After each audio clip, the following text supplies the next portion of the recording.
welcome to this month's edition to the Outpost.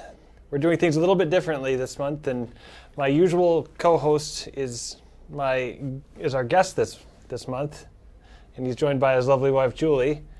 We're going to be talking about the DAV and the DAV Auxiliary this month, and who better to talk about the DAV and the DAV Auxiliary than the unofficial first family of DAV Wisconsin, the Herts. Excellent. Let's talk a little bit about how you first came to be involved in DAV. Yeah, thanks, Adam. I guess what had occurred is 9/11 happened, and both of us, we were with the 432nd Civil Affairs Battalion in Green Bay, and what happened at that point in life is 9/11 occurred, and I ended up going to Iraq twice, Afghanistan once, and then the Horn of Africa, specifically Djibouti twice. And I ended up getting medically retired January 2015. And I got to tell you, I mean, I was discharged, and I struggled. You know, I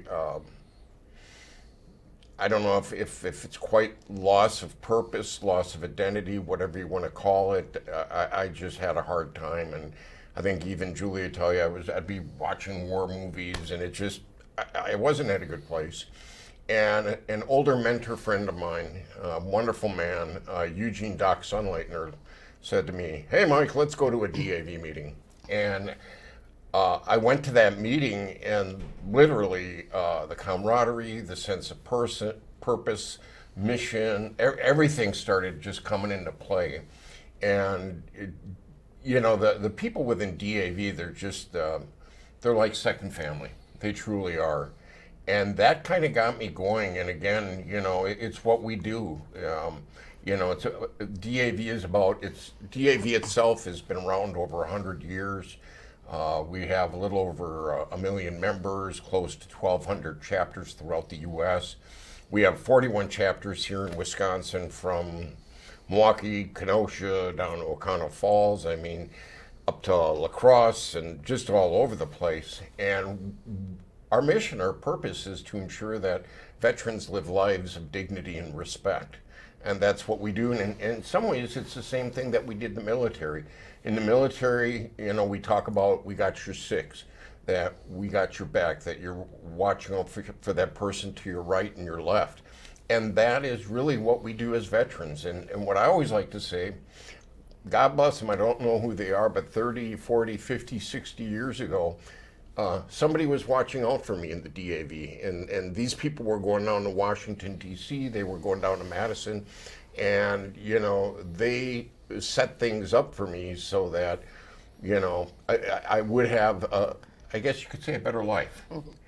And so that's how I got involved, and now it's my obligation that for the coming generation, somebody watched out for me, and I got to watch out for them. So that's, in a long-winded way, that's my answer. So. You obviously drug your wife kicking and screaming along with you, and he did. Blink twice if you're not here of your own volition. I don't think at first you were too excited about it. No, still very much working full time at the time, and was nervous about it. Adding one more meeting to my agenda and stuff, but and I couldn't even tell you the time frame, if it was maybe a year after Mike got involved or something. But I did eventually go to my first auxiliary meeting, and got to be with people I already knew and stuff like that. But then once you start meeting the other people, and we're kind of all at the same place. We are the family members of the veterans, and our stories are the same, as well as the veterans' stories are the same. And what we went through as a family during the many years going back deployments to the Vietnam veterans, World War II, were an amazing mix of family. Over the war eras. I think, too, that Addie, and I think it's important, is your brother, Dan, and his effect on, because that was one thing that was kind of cool for me, is that you were always supportive of the military and of veterans. So, do we have any pictures out there first? I got to ask Scott out there. Did they get the other one with Adam and the dogs? I got to jump in. That was a Adam family at the affair. house. And there he's hanging out with, on the right, the unofficial mascot of Chapter 17. That's Henry. And then the big moose is our lovely Sophie. That's a nice picture. Yeah, it is. I thought so too. I Yeah. saw that. Yeah. That was in the day, eh? Yeah, it Oh. was. But getting ready for, I believe it was one of Chris's military Yeah, balls. the, Yep. the son had a military ball. I think it was in Green Bay, if I'm right. Yep. And they were taking photos, and at that time, Major Hert at I was that point. between Yep. deployments, and A long time ago. a long Yeah. time ago, yes. I like this photo, and what happened? She had no idea it was coming. Well, But I thought I was in big time trouble.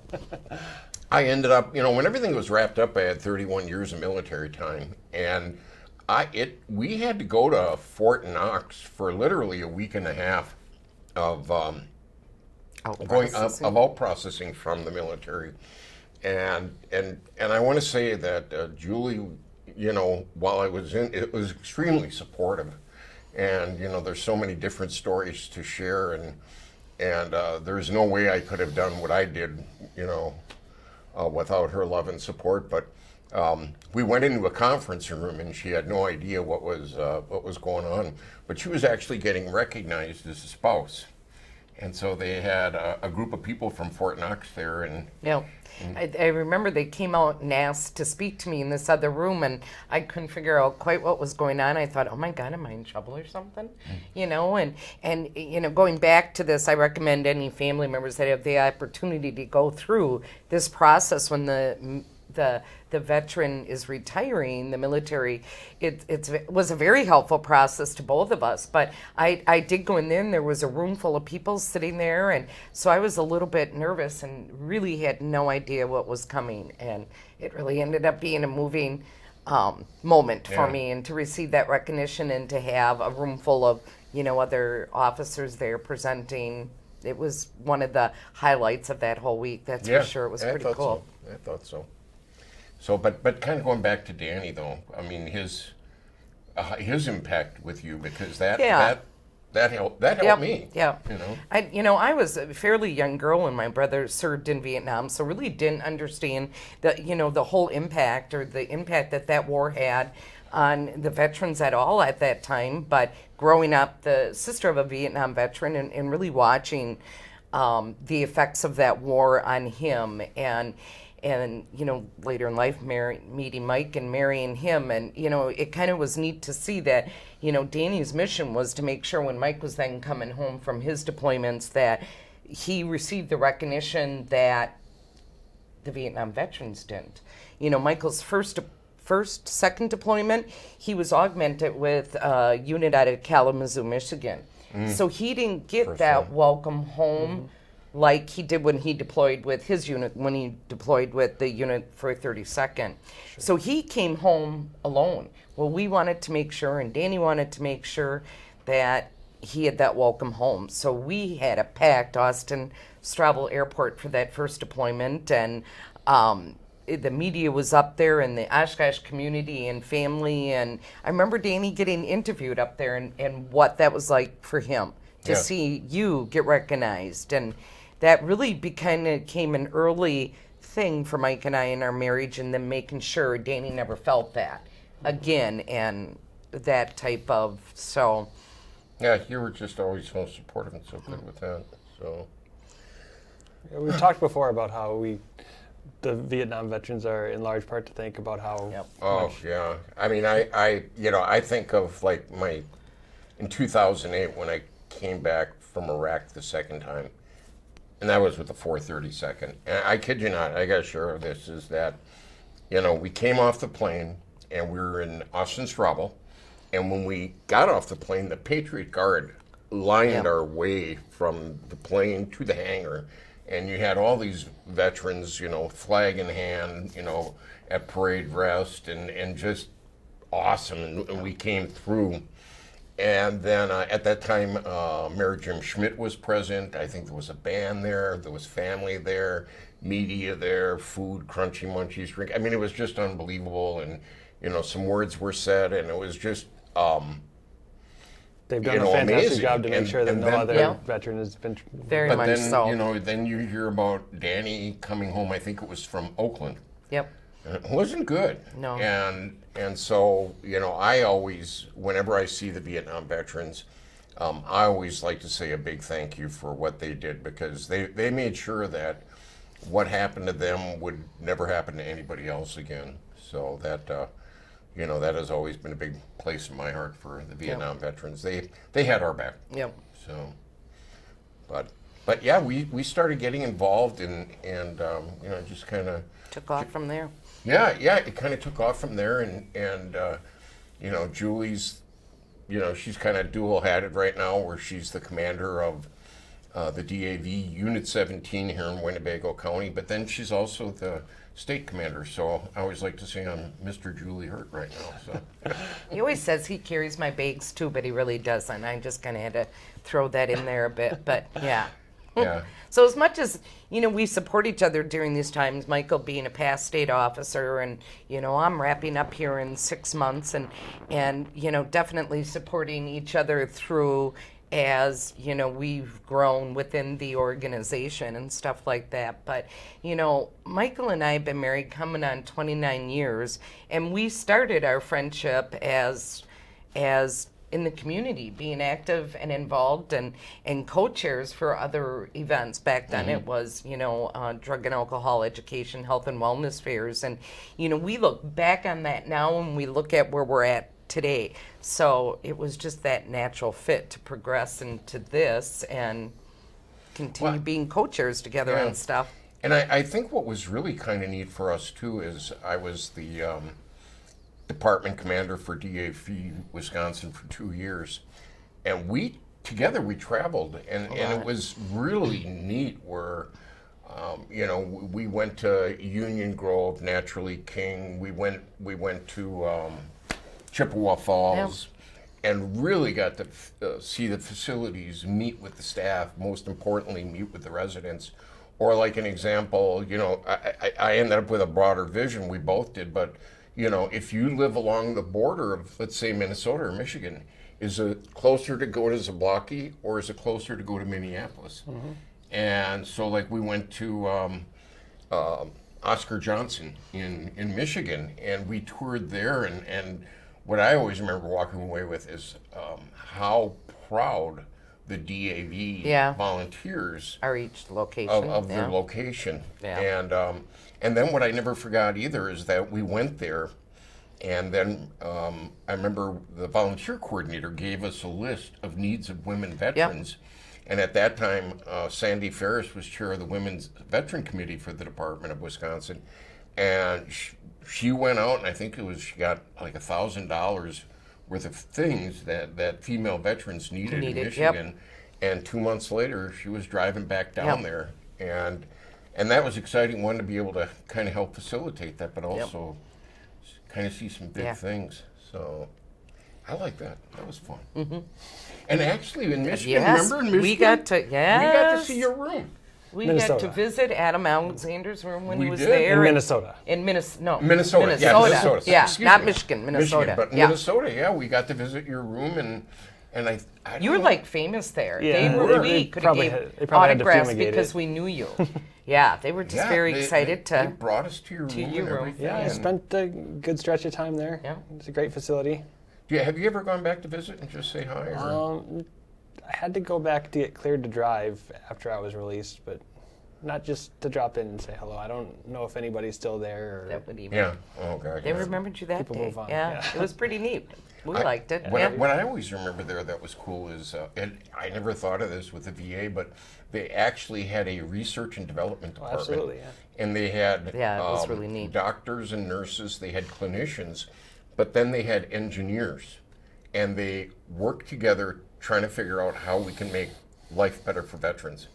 And that was We like, got to tour the prosthetic area where they developed the development of prosthetics. And they were working on that new prosthetic that female veterans could wear when they may have been in a high heel, a different type. And it was extremely, Yeah, they've that was made, kind of almost cool. heartwarming to. made a lot of progress in that field. for Yeah, sure. they Yeah. really have. It was really neat to see and be part of that. But I group. think both grew during that time period too, Yep. because what I'll never forget either is when we were in Union Grove, you know, we met with the Commandant and all that kind of stuff. But then I remember we got yanked over to the cemetery. And that was fascinating. Remember, we got toured and learned a lot about that. And yeah, and they have 10 funerals a day, and just how that all works out. I was really impressed. I hadn't thought much about it, so we've seen quite a bit. Yes. And then, well, I don't know if we have any more pictures coming up in here.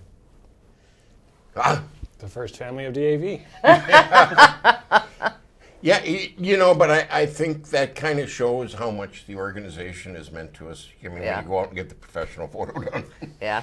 But, that, it was pretty cool beans. Yeah, it is. So is there another one popped up?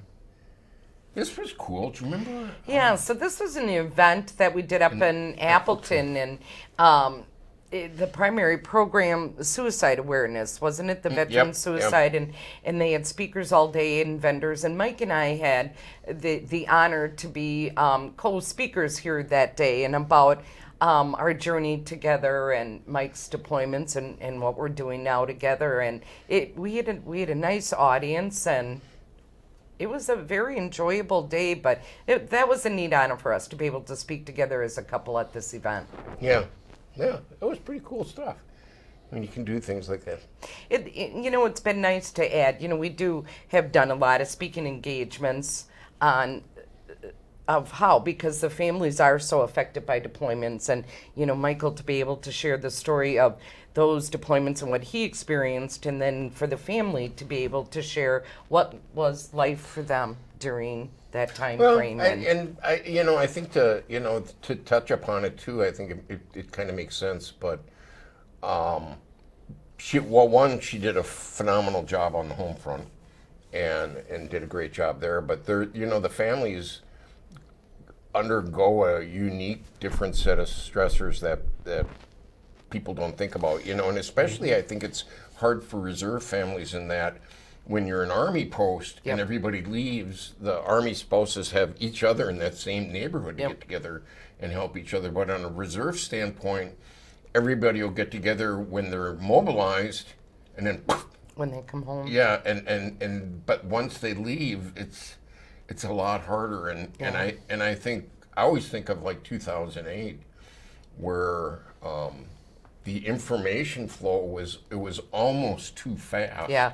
And Julie would sit and watch the TV, and at that point in time, I think it was like a week and a half where there was some pretty intense rockets, bombings, whatever you want to call it, of the U.S. Embassy, the Green Zone, stuff like that. And she was getting some information before I was, and I can remember calling her and saying, "What are you hearing?" And that happened quite often, where we were getting, from that very first deployment, and then as we went on through them to the 5th deployment, the media coverage and the stories were getting, so if they were under heavy fire or there was stuff going on, we were almost hearing that immediately. And then we're in that process of them waiting to hear from the loved one to letting us know that they're okay. And, you really live by that. If there's no knock on the door, you know it's okay. Or until I hear differently, it's okay. But you almost get to the point where watching the news wasn't a very good thing, because you did become quite scared and panicked. Sure. But there were times Mike would call and I was able to tell him something he kind of really didn't know, Do you remember when Adam got hit? I do. What was that? And not that we didn't know Adam's name, but, we did have the Family Readiness Program, which was a great program, and those members did their best to stay in communication with all the family members, calling them throughout the deployment time and updating them on things they were hearing, or just checking in, how are you doing, do you need? But also when there was an injury or other things. And so when Adam was shot, the call came through to us to let us know that someone from the unit had been shot. So we were prepared to hear it when it was released. We weren't given a lot of information. We weren't given a name, but it was to prepare us that this news would be coming. I remember it clearly. Yeah, that was some hard stuff. Yep. So, And then I remember when Dwayne Kelly got killed, I was actually You were actually home for that at one. home at the time, Yep. and I was on leave, and that was so weird because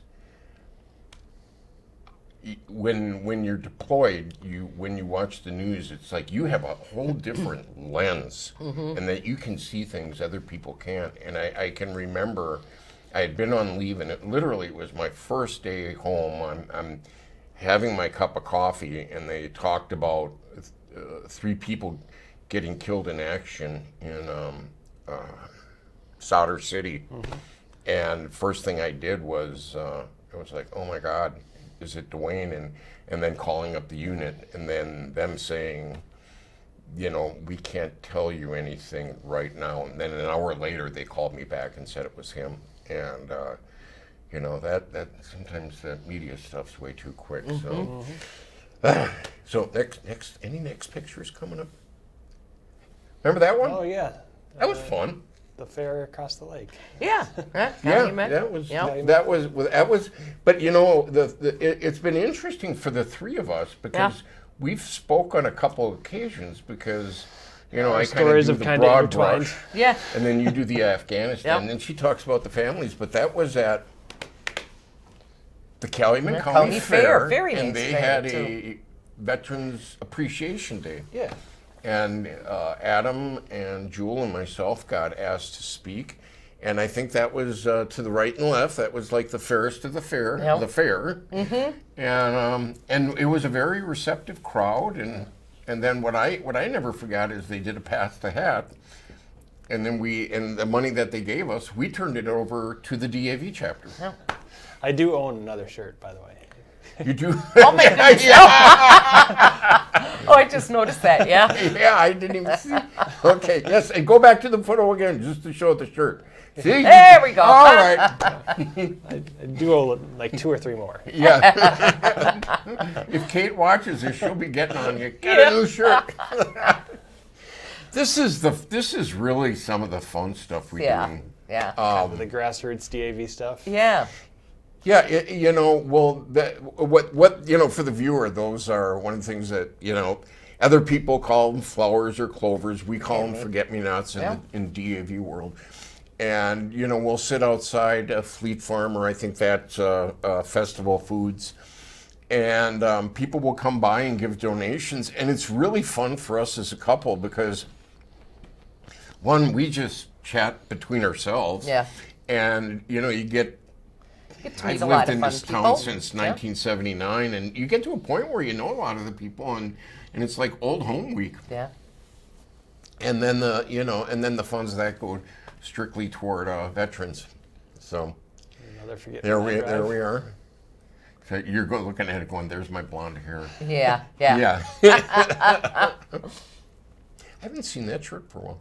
And there you are, and also with the forget-me-nots, naturally Comes brat fry. Yeah, I think. Was that one in Menasha? I think. Could be. I just Definitely a festival. Yep. I'm normally working in the brat barn selling, and I went down there, and we must have been short of cook that day or so. But I gotta admit, I very much enjoyed cooking that day, and it was a kind of different element. Get out of the barn, get in the fresh air, and I kind of enjoyed cooking that day. But there's so much fun in these events that, like you said, you're with your fellow members of the group, but you're also meeting a lot of people, and it's just a lot of fun. Well, what I found out about these events too, that's always interesting. It's inevitable, when we tend to do them like Friday, Saturdays, and it's inevitable where we'll gain anywhere from 1 to 3 new members. And it's just because people are out there, and it's like, oh, you're the DAV, and we fill them in, and all of a sudden, boom. It's also a good example of how the DAV and the auxiliary works together. It's the perfect example. Our mission for the auxiliary really is no different than DAV. Our mission is the same, and that is we want to provide a life of quality and dignity for our veterans. So we are there as that support mechanism to assist the DAV. So these are, as much as we do both. Auxiliaries have the same type of fundraisers. We can do forget-me-nots ourselves to put that money aside that's strictly used for the veterans, or the brought fries. But usually we're there as that backup to support them and assist them. One thing I think really important for the viewers though too, and if you could just take a quick minute, but I think the DAV auxiliary is really different than most in that, when people think of auxiliary, a lot of people with veterans organizations, well, the men go in this room and then the women go in that room, and it's not like that at all. No, it's not. We really do work hand in hand. In some cases, they do meet in the same room. In our case, we are in two, but we begin together, we eat together, we open our meeting together, we separately go do our two different meetings, but I think a lot of times the most successful auxiliaries we see are those that do meet on the same night, same time as the chapters. But we're very much involved in, as the group is signing up the chapter for the different upcoming events and stuff, we're signing up right along with them. Mm-hmm. So we are very much hand in hand in the events that happen with the chapter, but as well as that, the chapter supports the auxiliary in what we do as well. Well, and the other thing too is like with, a few years back, the DAV National Auxiliary had a male commander. Yes. And so it's not, the males go in one room, females in the other. They recognize female warriors. Yep. Yeah. I'm actually an Army spouse now. You are. There you that's go. Right. Yes. Yep. That's right with you. And right now, your adjutant is a guy. Yep. Our adjutant treasurer is a yep. Yeah. So I think that, and then I think you're a little broader too, where if it's a family member that's a disabled veteran, they can join the auxiliary. They can. So as much the chapter, Mike is an auxiliary member, and they can join us, and we welcome that. But quite a few of our chapter members are auxiliary members as well. Yeah. So, and it's just another way that the chapters actually do support our membership. Anything else? Any other? With Senator Krienga. Yeah. With Henry. Also a 432nd alum. Yeah. Yeah, that was a pretty cool picture, but just another example of how we all work. We hang out with you a lot. Yeah. We really Yeah. Can't get rid of me. Yeah. I just can't. Well, going back to that picture real quick, if we could. But what I liked with that picture is, we work legislatively, and what was neat is Dale Koyenga was a state senator to the southern part, and Dale was a member of the 432nd, and we were both. So it was really kind of Hometown day. yeah, it was. hometown. And then naturally Dale has Our Henry. Our yeah. Henry, so. Henry does a lot of traveling and really is. He helps grease the wheels. It does. He does. He, Yeah. we make a lot more money at forget-me-not sales when Henry's there too, because everybody wants to stop and pet the puppy. And then on the left is our legislative director, Al, Yep. who just does a phenomenal job.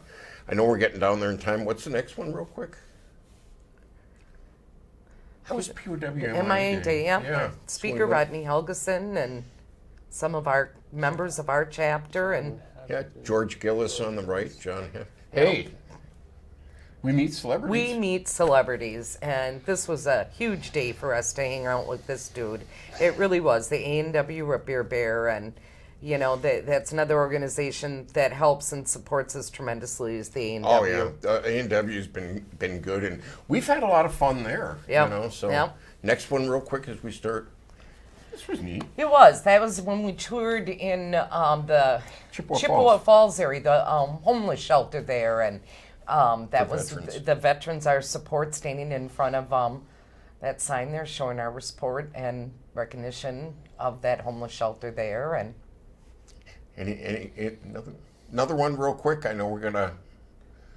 Is any more left? there we go. Hey, A national convention, And that sign, I think, for Michael and I really says it all. DAV is family. Not only are Mike and I and a lot of husband and wives involved together, DAV becomes your family. They truly are a second family to us. yeah, that includes you, Adam. Yes, He's our, he's like He's a our son. He's our adopted son. we are out of time. Thank you for joining us.